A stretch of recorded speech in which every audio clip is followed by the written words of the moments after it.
Alright, so I'm looking at this HP desktop that I got asked to look at by several people because it is currently on sale for $600 and some people are thinking about buying it. HP is pretty decent brand, but they aren't really known for their gaming PCs, but we have to take that with a grain of salt and see what comes in this to see if it makes it worth 600. So first thing, just by looking at it, I don't like the case too much. I don't think very much airflow is going to be coming through these little slits here, like right on the side. But this computer shouldn't have too much heat. Heat comes from watts and electricity and volts, and this PC should be pretty efficient considering it's got the 1650 Super, which doesn't use very much whatsoever. It can pretty much run on anything generic. Now, the cool thing about this PC is it comes with a Ryzen 5 3500, which isn't a CPU that can really is really sold in North America, and it's comparable to the 3600. The only difference is the 3600 has 12 threads, while this one only has 6. But if you look at the performance, it gets almost exactly the same on gaming. This one does pull away on the workstation. This one's more of a gamer and video editor kind of thing. This one is really just for, your light streaming, your gaming, and then this one's for heavy streaming, heavy gaming, and then light editing. But it's pretty good. And then the other one that we have to look at is because this computer is priced at the exact same price point as the one from Best Buy with the sorry, just gotta switch this over to a Super. There's the one at Best Buy with the 3100, which we should do a little comparison, and the RX 570. So just a comparison of showing how much better this PC is on paper than the one that they sell at Best Buy, is you're going to be getting a decent FPS boost on games like Fortnite. So rather than getting 112, you're going to get 131. And then looking at the graphics card, it's about 30%. So this is the one that comes in the one from Best Buy. This is the one that we're looking at Walmart, the 1650 Super, which actually uses less power, like I was saying before. So it's a more efficient computer, and it will get better FPS on paper. Next, we have to talk about the negative of this thing. The fact that it only comes with 256 memory. So you can only save 256 gigabytes of things. So that's a huge downfall. You are going to have to buy a hard drive for this thing on the lower side.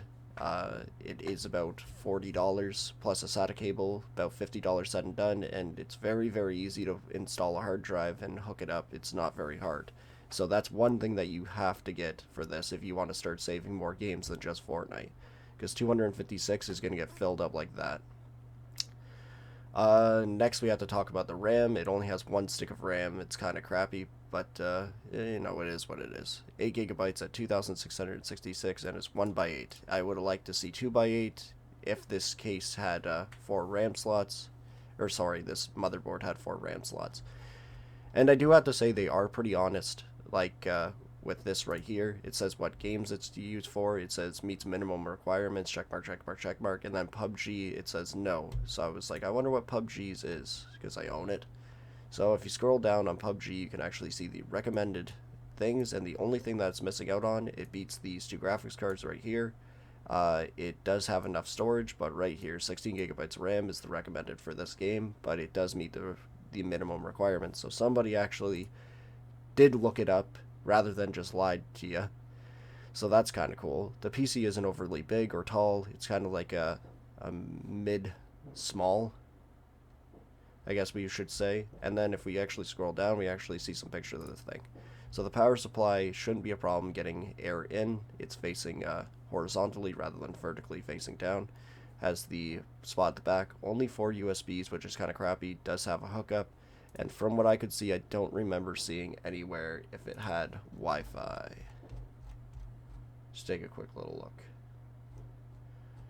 It is Wi-Fi capable if you buy a Wi-Fi stick, but it doesn't look like anywhere it says that.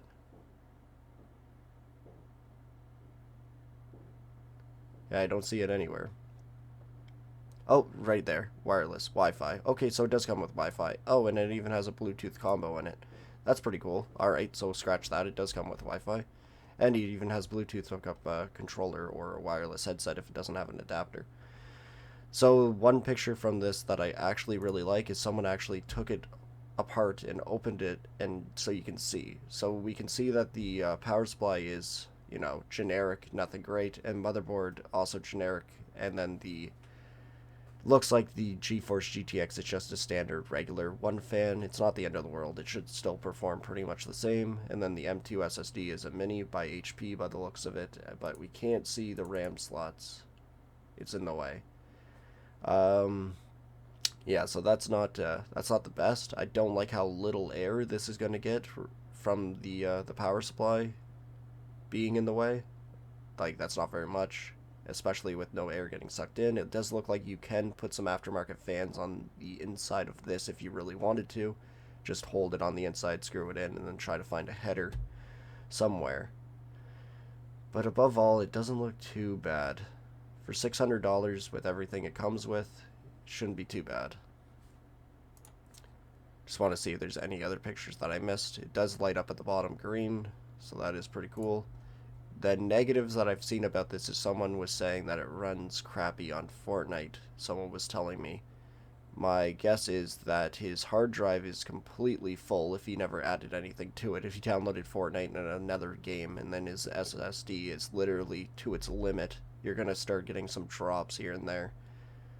I really think that you need the hard drive and then maybe even another stick of RAM, or changing out the entire RAM in it currently and switch out to a proper 2x8 gigabyte DDR4 kit.